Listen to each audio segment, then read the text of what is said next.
Krishnadas Kaviraj Goswami grouped them at the end of Chaitanya Charitamrita in order. Words. There's 1, 2, 3, 4, 5, 6, 7, 8 in a succession. This kind of organization, if you will, of Chaitanya Mahaprabhu's verses seems to have been a theological contribution of Krishnadas Kaviraj Goswami. And then later, and in more modern times, in our Paribar, founded by, prominent figure in which is Bhaktivinoda Thakur. The Thakur took that order of the Shikshastakam verses envisioned by Krishnadas Kaviraj Goswami and related them to the different stages of bhakti mentioned by Rupa Goswami in his Bhakti Rasamrita Sindhu. Stages from initial faith to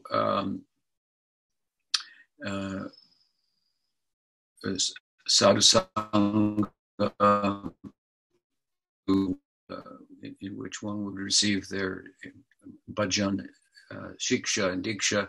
So then the practice itself, bhajan kriya, and then we come to the stage of nishta that we're going to talk about today. Then, but following that is to continue ruchi, taste, asakti, attachment, and then bhava, and ultimately prema, the stage Rupa Goswami is given. They have been commented on extensively by Vishwanath Chakravarti Thakur in his book Madhurya Kadambini. Interestingly enough, in his Bhagavatam commentary in the first canto, the Thakur, Vishwanath Chakravarti Thakur, expanded those 8 stages, I think, into 14. So I just mentioned that there's some gray, if you will, in analyzing the different stages rather than just a very rigid kind of black and white. I seem to have disappeared from the screen here. Can you see me? I don't know why. We can't see you, but we can hear you. There, I'm back again. Right? Yeah. So it's a basic kind of framework, these different stages, if you will, again, there's room for some gray, some overlapping between them, and so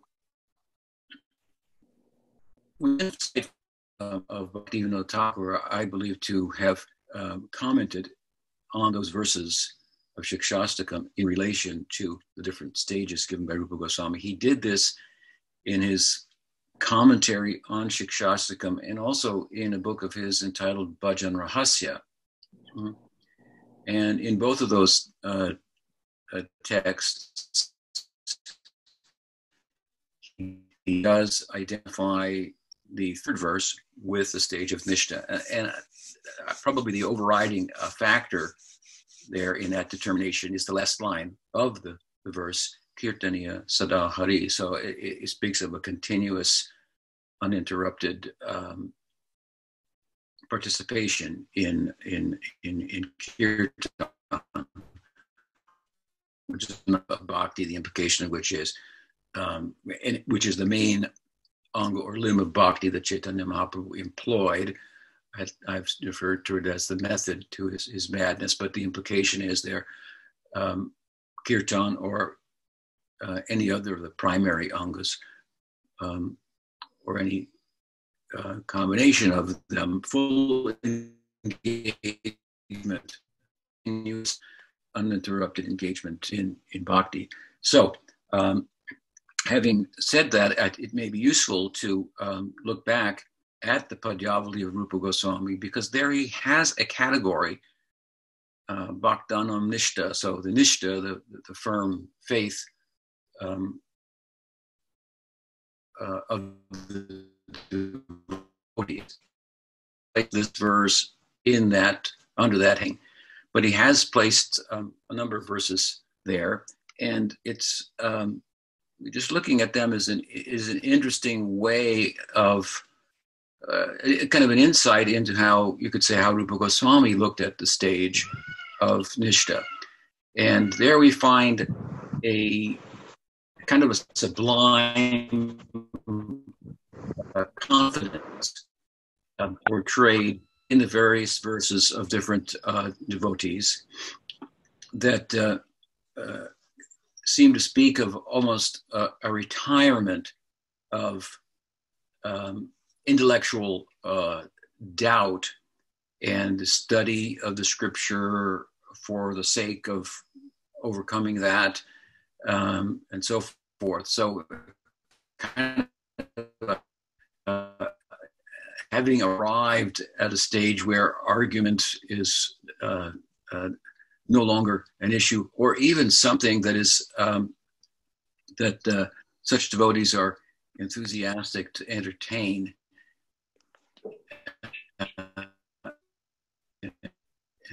retiring it, so to speak, with full conviction in a bhajan life itself. Let me, in fact, I've written a couple of them down here just to give you an idea of what I'm talking about. Well, here's a couple from Sarvabhauma Bhattacharya. Again, these are verses that Goswami has cited and placed under the category of Nistha. Bhattacharya, as we know, was a great learned person and Vedantist. So he was a very heady fellow. Some people say that he's the most famous logician in all of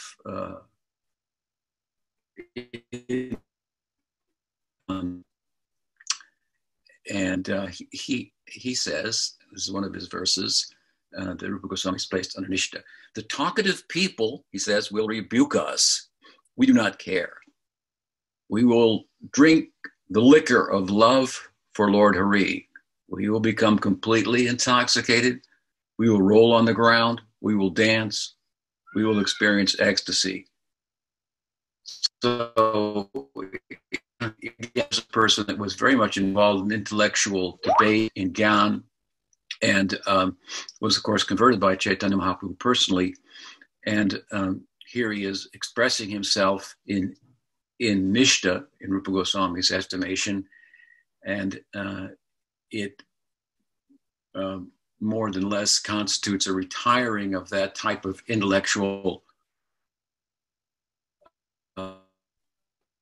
if you will. In other words, the intellect has become satisfied. The doubting of the intellect, its function, its questioning, and so forth, has been its appetite even has been satisfied. It's been stuffed. It's full, and now it's being used only for how to best serve in any given instance. Another verse from the same category of Nistha. Liberation may appear before me. The enduring kingdom of Lord Brahma may also appear before me, but I do not care for them. I simply desire to serve Krishna, the leader of the cowherd boys. And I'll give one more, which is one I kind of like, by Sri Suryotamacharya. This is, again, a verse placed under the category of Nistha.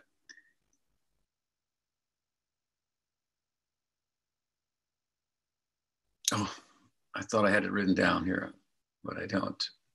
Let me see if I can grab it from somewhere else. It's a nice verse. No, I don't think I'll be able to.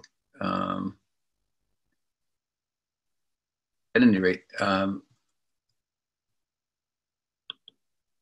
these are the type of verses that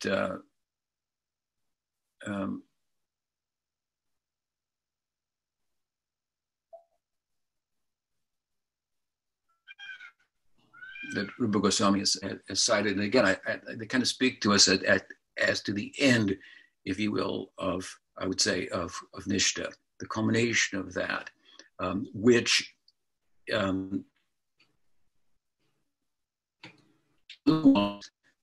is characterized as employing fully one's intellect in bhakti. So the point being here, the way in which we properly employ our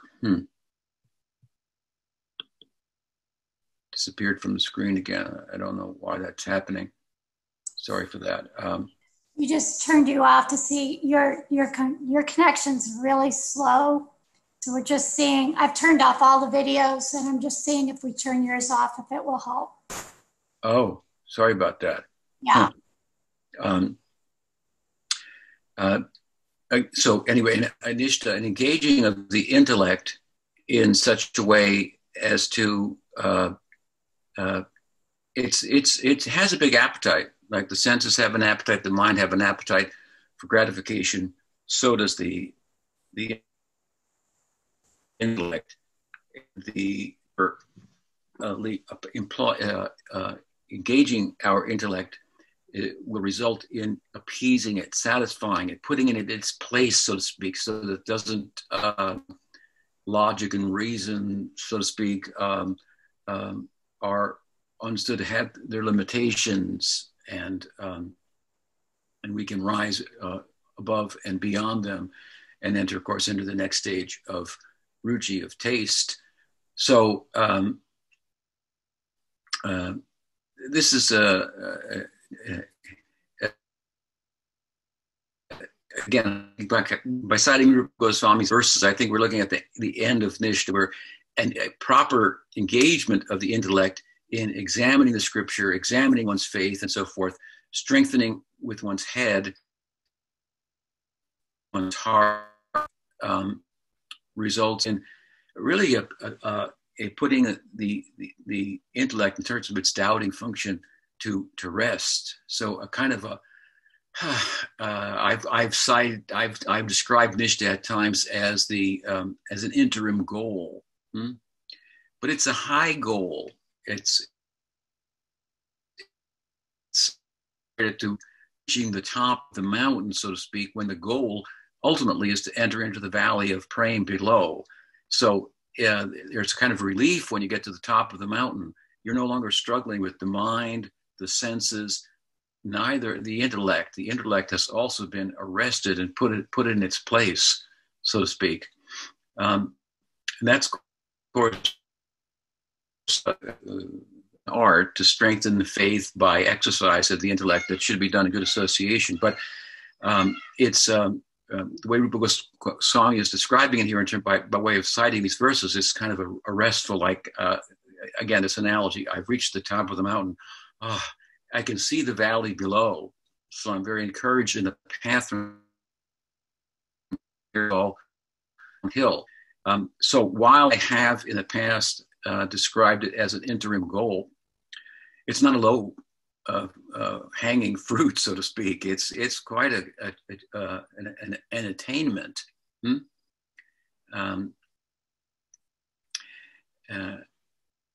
Again, in now climbing the mountain, well, even to get to the top, it's not easy. And when you get there, it's only the interim goal. But again, the rest of the way is downhill. So it's an important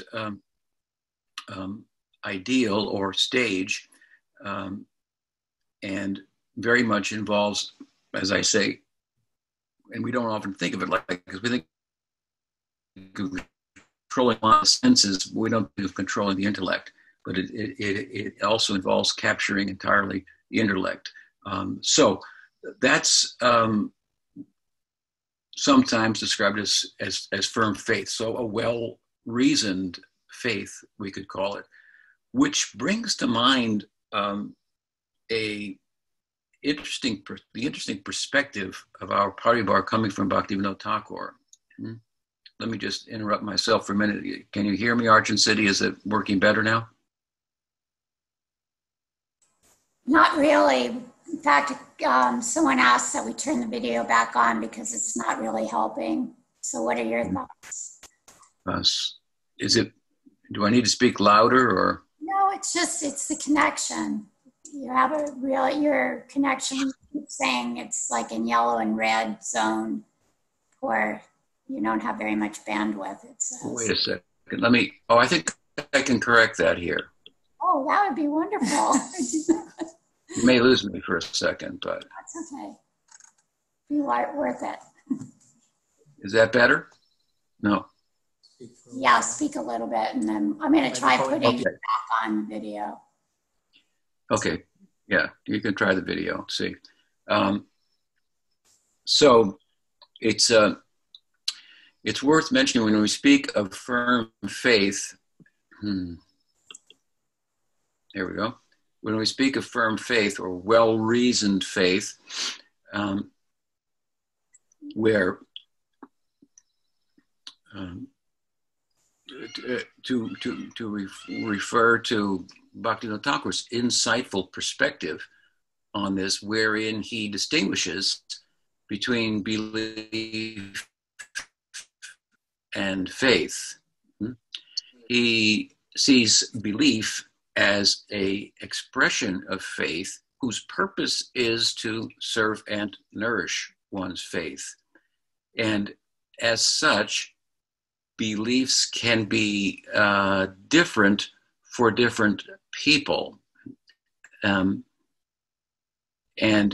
again, the belief should not be conflated with faith, which is different. Faith is kind of an abiding understanding of the essence of the texts, the tradition, and that derived primarily from experience. Sometimes Pujapad Sridhar Maharaj would describe faith as, well, the spiritual world as planets of faith. So the eradication of doubt. Sometimes in the Gita, we find the idea that person is one's faith. So it's the animating principle in life. So we're speaking about divine faith.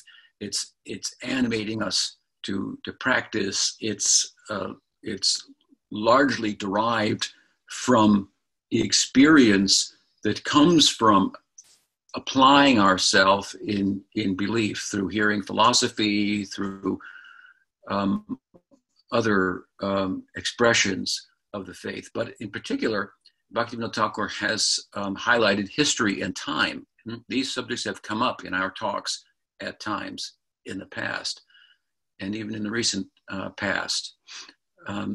So the Thakur has explained that history and time in particular are external, and the way in which we approach the tradition and think about it historically and in terms of time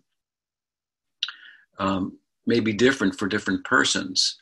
And that which works best for the individual as a belief that will foster his faith is the one that we should embrace. So to give a couple of examples, the authorship of the Bhagavatam in the time of Chaitanya Mahaprabhu, the conclusion was that the Bhagavatam was authored by Vyas in his maturity. As the text says, Vyas was a singular person.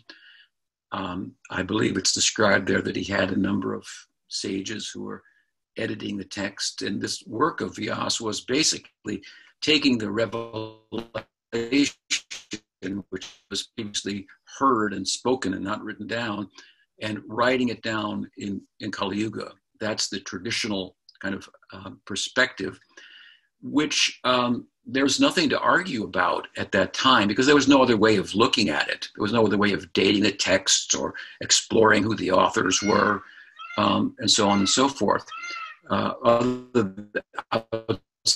of what the texts seem to say themselves. But in the course of time, in our modern time, in our present time, for example, there are different ways that have been developed for examining the timeline of the texts, ancient texts, the authors, and so on and so forth. And Bhaktivinoda Thakur was not one to just dismiss those methods altogether. They had validity. They were different ways of analyzing, and some persons, in light of those methods, in the time in which he or she lives, and given their particular disposition, may find it problematic for the flourishing of their faith and well-reasoned faith to look at that particular subject, for example, from a traditional point of view. They may be more influenced by the modern way of looking at texts and which, for example, dates the Bhagavatam at a later date and assumes that there was not that Vyasa was a mytho-historical character that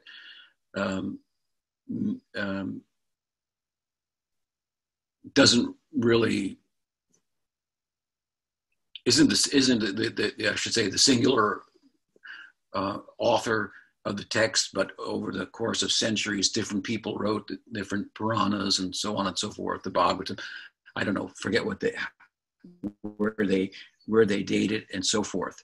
But Bhaktivinoda Thakur was looked at the issue itself of the authorship of the Bhagavatam as a belief that would work for different people at different times or of different dispositions. And with regard to these two perspectives, a modern scientific perspective, let's say historical perspective, means of dating text and so forth, and the traditional method, these are two systems, two ways of believing, so to speak, that if one, you can't say one is true or another in any definitive sense. You can choose one or the other, so to speak, whichever causes your best helps your faith to become firm, basically. Another example would be, let's say, and this was asked about recently, I think, as well, time. So history, time, obviously are connected, but in the time of Chaitanya Mahaprabhu, the perspective on time, these epic cycles of yuga cycles, Satya, Treta, Dwapara, Kali, 4 yuga cycles that are described in the different Puranas in different ways, with different measurements, and so on and so forth. This is a little radical, but this is what he's talking about. Chaitanya Mahaprabhu was, of course, determined to be from a Puranic perspective, an avatar, which there are many in the Puranas, and for the particular yuga, and the Kali Yuga, according to the Bhagavatam, would be, at this time, and so he's the Kali Yuga avatar. Now, in modern times, we can hold on to that. That's fine, or we can be influenced by modern thinking and find it troublesome to think about that because, according to modern thinking and research and so forth, the way they would probably frame it is there's 4 ages. There's the physical age of stars and so forth, and then there's the mineral and chemical age, and then there's the biological age, and then there's the self-awareness stage. We have physical stardust, and then the chemical table, develops. And the idea would be then from chemicals comes biology, and then at a certain point in biological life, there's self-awareness that we have, for example, it's very prominent in human life. So not that I necessarily agree with that. There's certain features of it that I don't and are far from being anything other than a belief, really, that could change with new evidence or other ways of looking at it and so forth. And the overarching perspective, of course, is the material world is basically a transformation from our Bhagavatam's perspective of the gunas, and can show you one thing, can show you another thing at different times. So at any rate, in that scenario, those 4 ages, if you will, then someone could say Chaitanya Mahaprabhu is the preeminent person in or the yuga of self-awareness that exemplifies the fullest measure of reach and prospect of self-awareness or consciousness, becoming aware of oneself, the subjective realm and so forth. He represents that fullest prospect for the human society, and therefore he is the self-awareness avatar or whatever. So someone could frame it like that. In this time, that would be a certain belief about history and time that is not to be conflated with faith. So it is this an interesting insight of Bhaktivinoda Thakur to separate the two. And we find, of course, some persons in the devotional community who have very firm beliefs that are not aware of this, even in our own paribar, of this insight of Thakur Bhaktivinoda. And therefore, if, for example, someone believes differently about a particular historical or perspective, they may thought to be deviant, and one who adheres to or upholds a particular belief with regard to history and time, given the examples I've cited, is an example of someone in Nistha. Well, from Bhaktivinoda Thakur's perspective, that would not be the case. So, well-reasoned faith, if this is Nistha, it includes distinguishing faith from belief. And we see this also at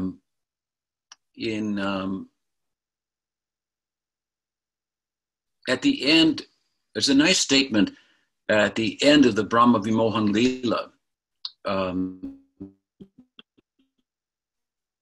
an important section of Srimad Bhagavatam. At the end of Brahma's prayers, the great and kind of seminal commentator for our tradition, Sridhar Swami, he described the Leela that Brahma witnessed with the cowherd boys and the calves, their interaction with Krishna and so forth. And Krishna, of course, manifesting himself as the calves and the cowherd boys and so on, as the play of consciousness rendered into a theatrical performance. So, in other words, deep faith, well-reasoned faith, is the essential idea of the scripture that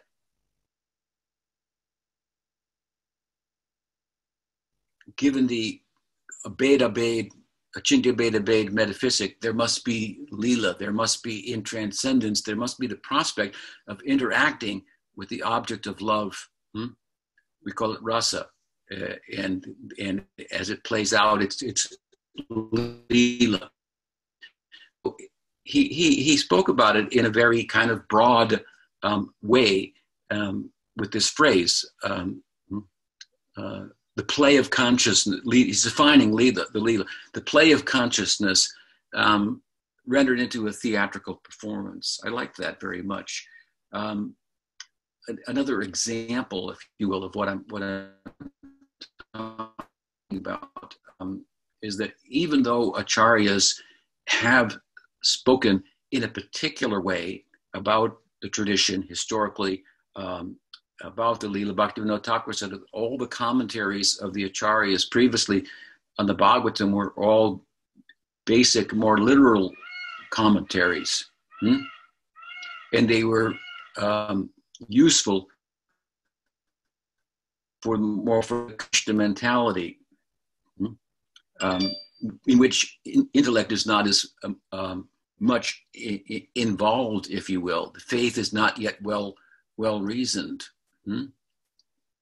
I've spoken, of course, about Leela as described in the text and by the acharyas as their descriptions as partial representations in word, in language, of something that contains that and is much more than that. even though they may emphasize in a particular way, often in more the traditional perspective. I'll give an example of Prabhupada. There's a disciple of his named Krishnadas who had trouble with some of the perspectives in the Bhagavatam, takes on history, time, and whatnot, in comparison to the modern scientific perspective.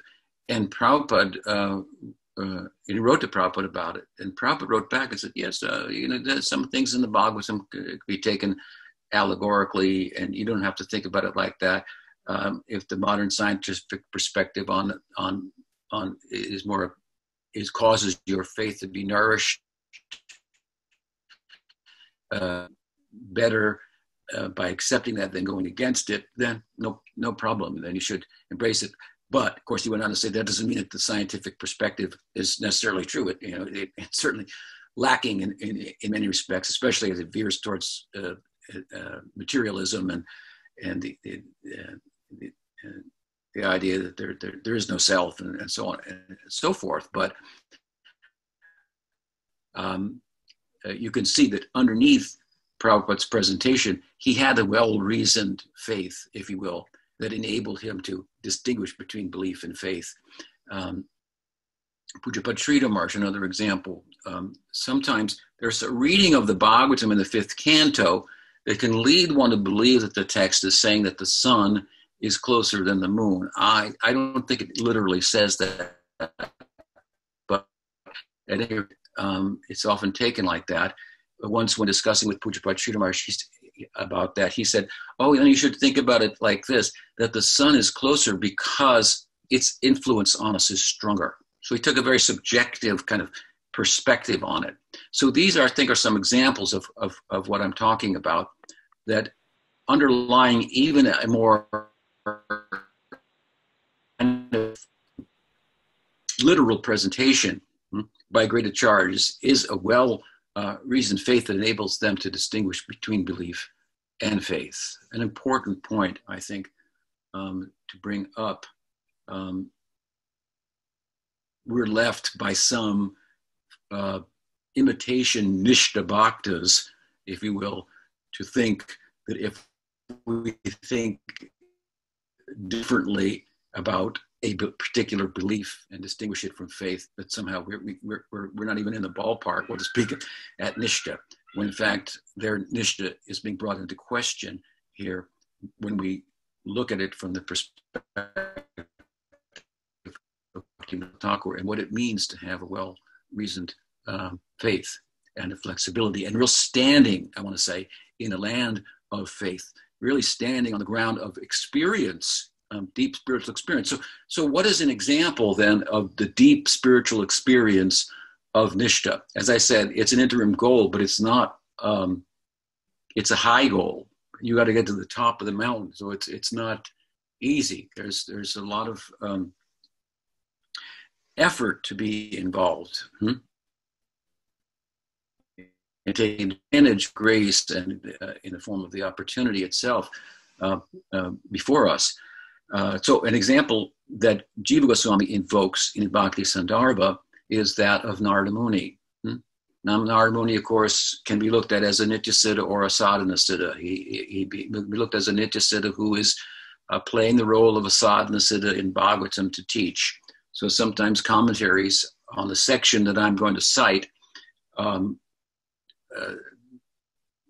speak of him more as a Nityasiddha and play down Sadhana Siddha. The text itself is really speaking about, but Jiva Goswami in his Sandarbhas, in his Bhakti Sandarbha, does identify Narada Muni as arguably as a Nistha Bhakta, at the point of which he first had the darshan of Krishna. So this is very high. At least the story goes, of course, it's in the 6th canto of the first chapter, 6th chapter, I should say, of the first canto of the Bhagavatam. Narada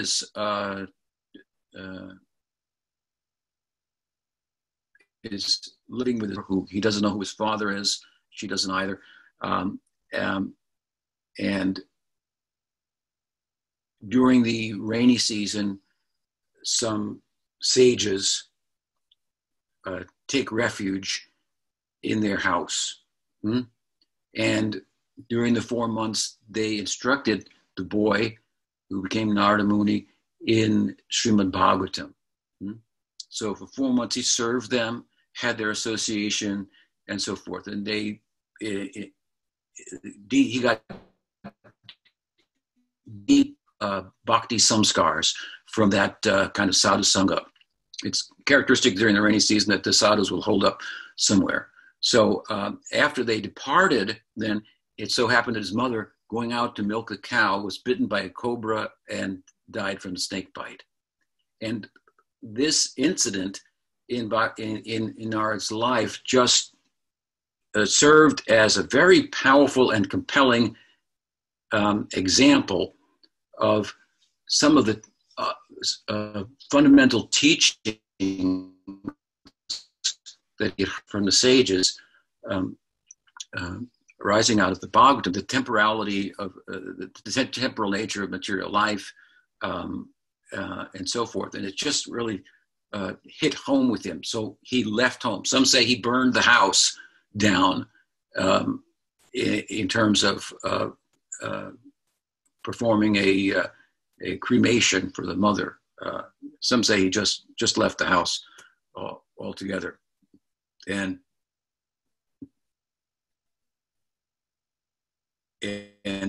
basically his attachment for his mother, which obviously would be strong, was severed with the combination of the teaching, the theory, and then what he saw as a practical example of what they're talking about, an aspect of the teaching. So he became a renunciate, and he went and he wandered,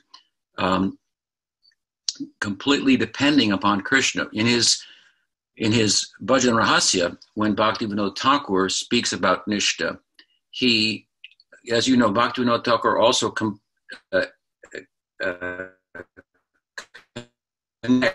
Shraddha, faith, with Sharanagati, surrender. And there's a six aspects or angas of Sharanagati, the center of which, and the Swarupa Lakshana, the primary characteristic of which, this Sharanagati, is the external expression of faith, is Gopritve Vananam Tata. So depending upon Krishna for one's sustenance, for one's maintenance. When describing Nistha in relation to the third verse of Shikshastakam in Bhajan Rahasya, Bhaktivinoda Thakur,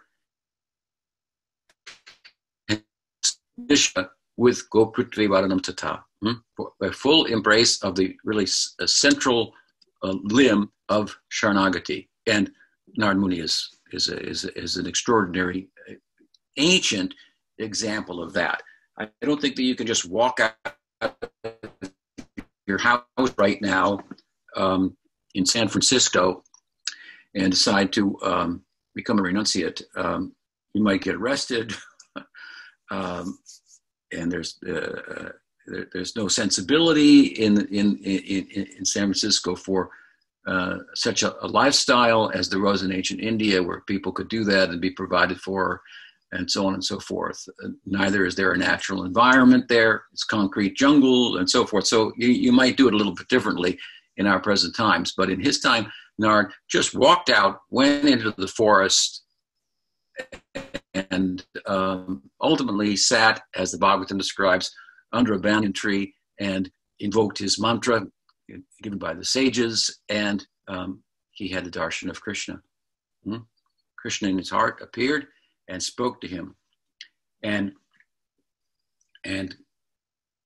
relative to our point here, Krishna called him a kuyoginam.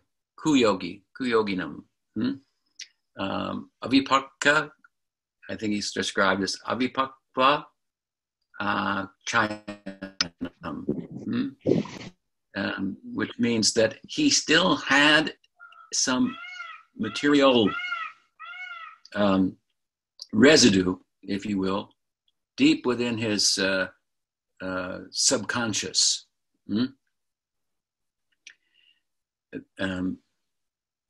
And Krishna told him, I've appeared to you to encourage you and, carry on in this way, and you'll attain me, and so forth. And then he disappeared. So in his Bhakti Sandarbha, we find Jiva Goswami describes three types of great devotees, Mahabhagatas, the Murchita Kashai, the Nirduta Kashai, and the Bhagavat Prapta Deha. And he gives three examples: Narada Muni, Sukadeva Goswami, and Narada Muni at a later stage. So the first one, Murchita Kashai. Kashai is a word that is also in a term invoked by Vishwanath Chakravarti in Madhurya Kadambini, where he describes the stage of Nishta. He describes five subtle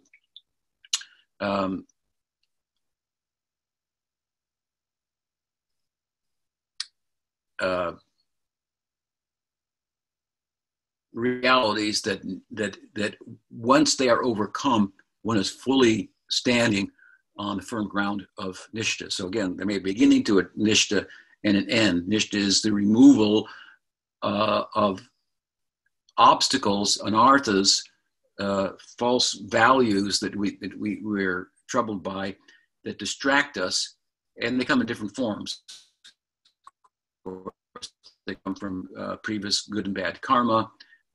Within the stage of bhajan itself, they may arise for distinction, adoration, profit, and so forth. Interestingly enough, they may arise.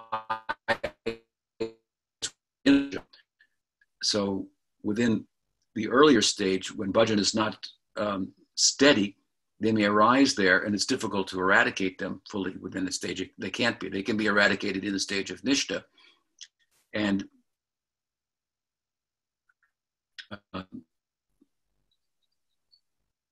but these stages, or one of live vikshepa, pratipatti, rasasvada, and and kashai. So kashai is the term used in the Bhagavatam to describe Narada Muni, and Jiva Goswami uses this term Bhaktisandarbha, prefacing it with Murchita Kashai. So Kashai means like deeply embedded desires, influence of Rajaguna. The Bhagavatam describes Nishta as Nasta Prayeshu Abhadreshu Nityam Bhagavata Sevaya. Bhagavati Utama Naishtiki. Naishtiki means Nishta.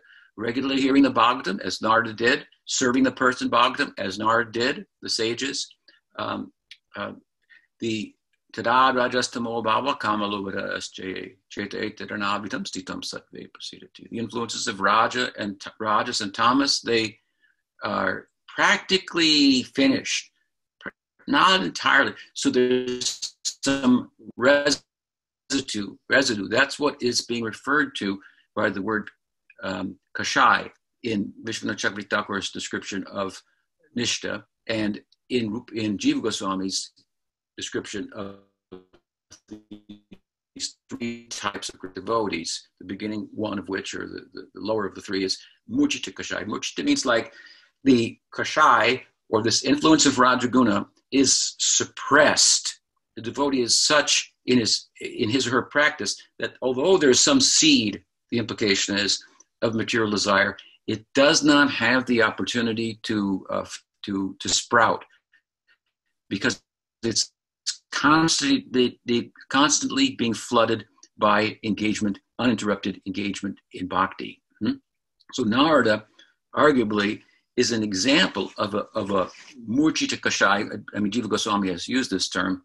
Nirduta Kashai would be the next stage of great devotees, where that Kashai is removed. It's no longer there. He gives the example of Sukadeva Goswami, who was a liberated soul. So Narada, in the early stages, when he had the darshan of Krishna, he's a Nishta, he's a Madhyam Bhakta. He's not fully liberated yet. But it's a high stage within that practicing life. The third type of Bhagavat Prapta Deha, cited by Jiva Goswami, the example of Narada Muni at the later stage. when he receives his Bhagavat Prapti, his spiritual form from Krishna.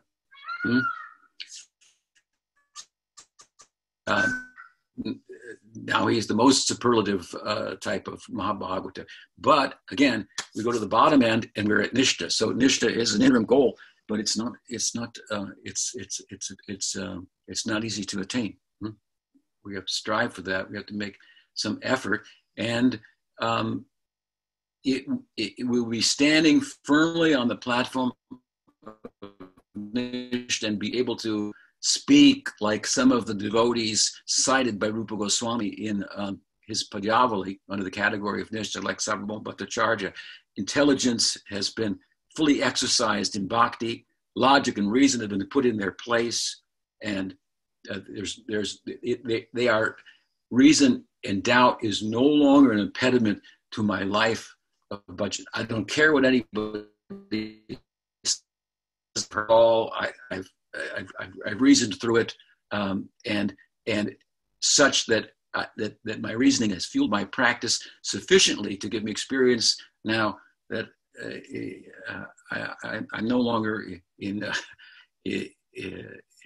need of such. I remember once speaking with Bhakti Gambhira,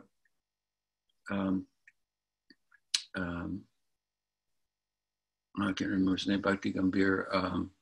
Giri Maharaj? Giri Maharaj, yeah. And he said, oh, I read, I think 80, 100 books. He was talking about really properly understood his time of trying to arrest the intellect and capture the philosophy, if you will, with its intellect, and coming out successfully realizing, well, I can't capture it all. And there may be even, it's philosophy is a way of trying to, of expressing faith. Rupa Goswami's philosophy, Jiva Goswami's philosophy are expressions of their faith. And it's never going to completely capture the faith, so to speak. And so he was able to have satisfied his intellect, if you will, arrested it, retired it in a sense, in the terms of how it may get in the way of one's practice. And he's just doing bhajan, just offering flowers to Krishna, going to the different darshans of the principal temples of Vrindavan every night, and so on and so forth, chanting his lakhs of rounds and so on.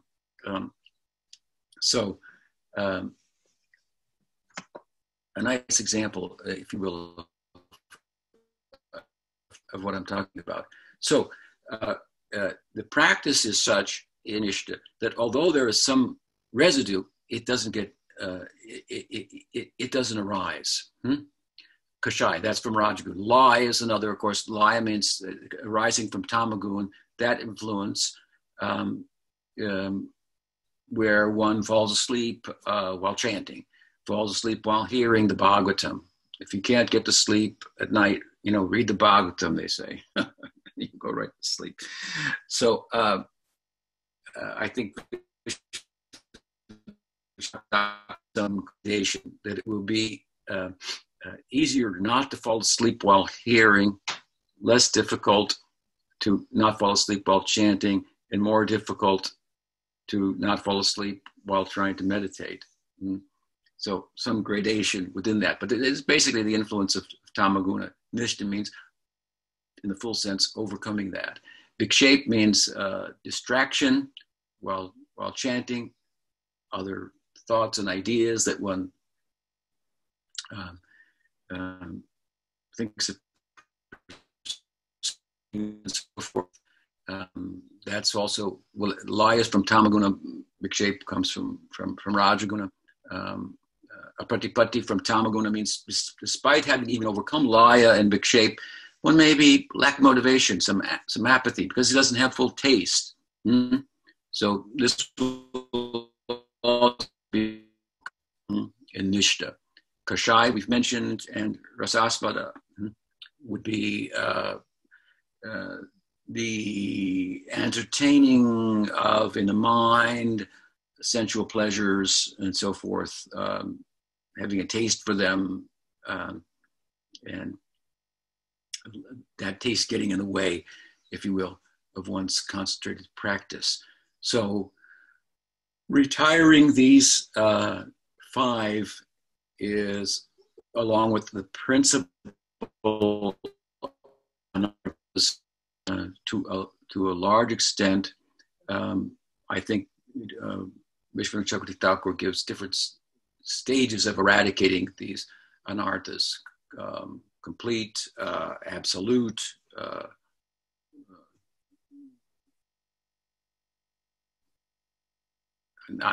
partial, maybe complete, and absolute. And within the stage of Nistha, then it should be that anarthas arising from karma, good and bad, should be completely eradicated. And also anarthas arising within bhakti, like, because you are excelling, it would appear some in bhakti, you get prestige and distinction, and then you start to ride on those. So that will also be completely eradicated in the stage of Nistha. When it comes to ruchi, then it will be absolute; those will be absolutely eradicated, and so forth. So it's a high stage, an important stage, an interim stage. With regard to the verse of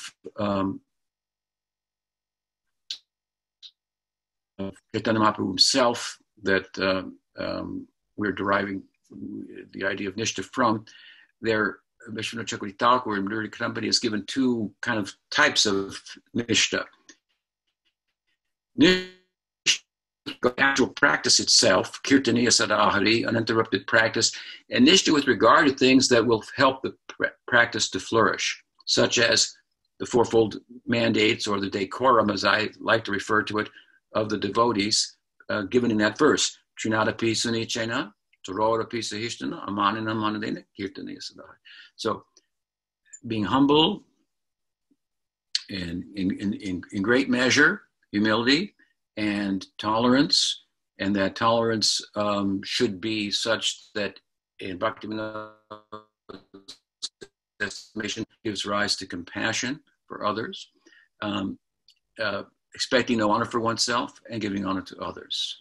So these would be examples, arguably, of those things that will help to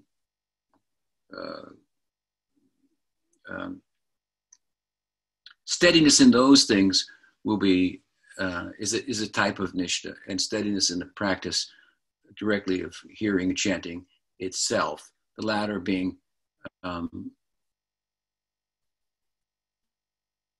more substantial of a means of ascertaining that someone has attained Nistha, if that committed practice really amounts to a well-reasoned faith, in which, as I said earlier, faith is not conflated with the externals and the mental and intellectual function of belief. So I'll rest with that. Are there any questions? Hare Krishna. Hare Bol. Hare Krishna. Yes. Who's speaking? Dandavas Guru Maharaj. This is Shastravani Das. Oh, good morning. Good evening. Good evening. Thank you so much for your class.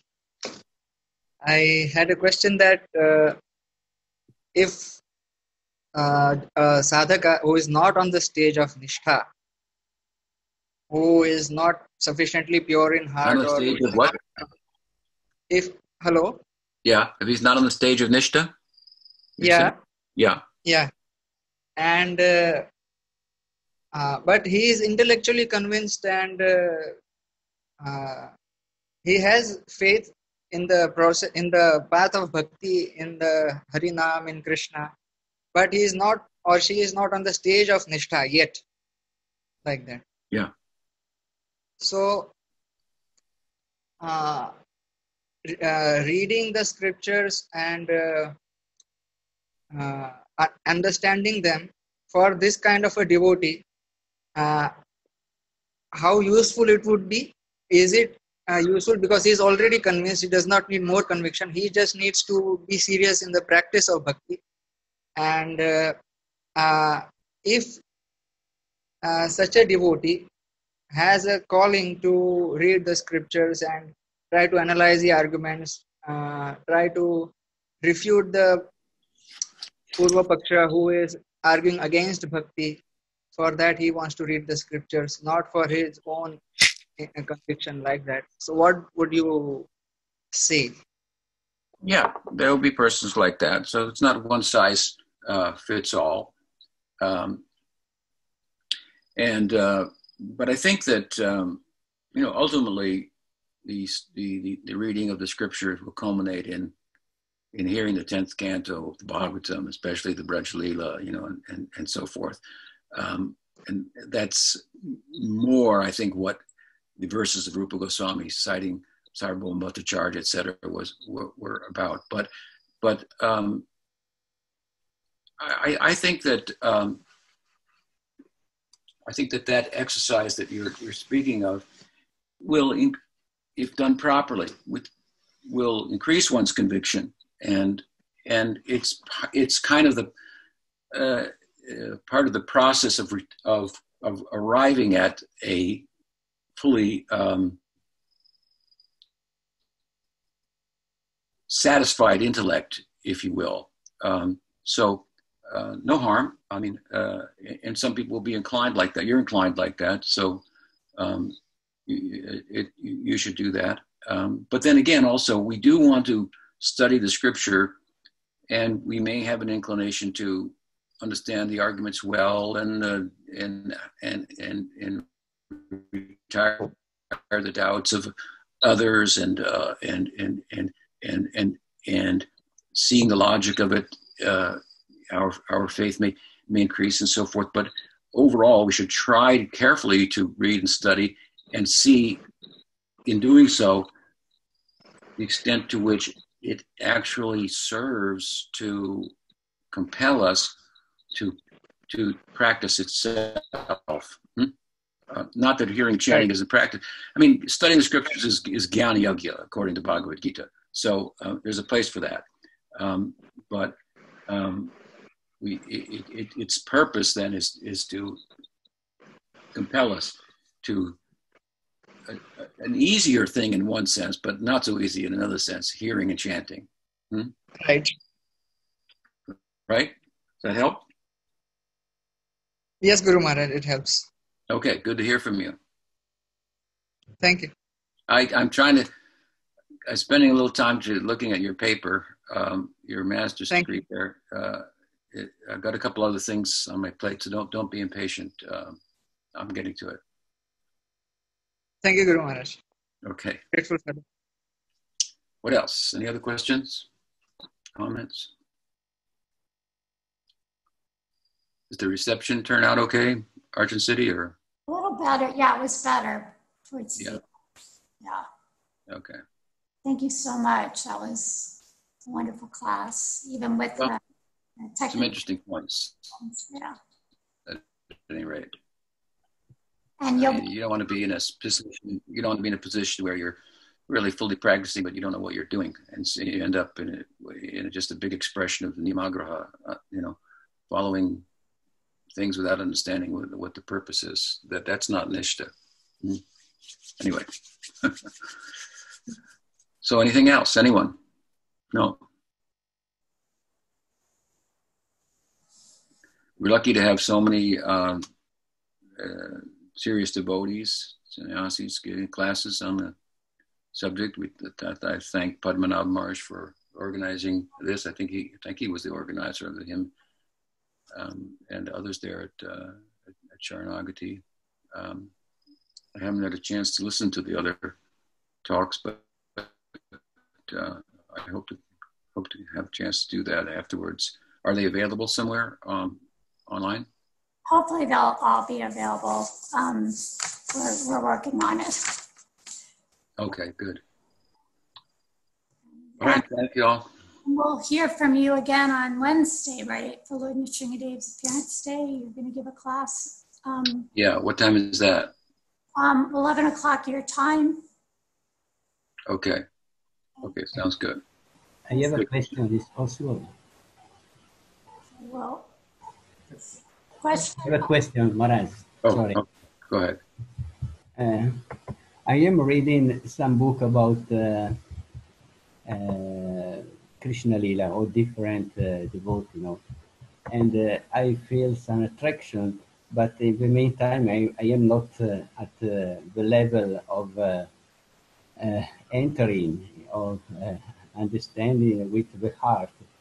But this is I don't know if I am really sincere, but this is, I have some attraction toward this eye topics, and yes, I want to know if what I should do. I should continue in my lecture of different book. Just I am reading now Sri Vilap Kusumanjali. Yes, very high, very beautiful, and yes, I want to some advice because I am not really in Nistha. I am low grade, but in the meantime, I feel some attraction toward this I subject. Yes, this is Yeah, you can read. Books are written to be read. So if you have some attraction to that, then that's good. There are a couple of publications with commentaries on Vilap Kusumanjali in English. Anantadas Babaji, I think some of his lectures were published, and Narayan Maharaj also. Yes, I am reading that. Yeah. So, yeah, those are good. Mm-hmm. Thank you. Okay. Thank you. Thank you all. Hare Krishna.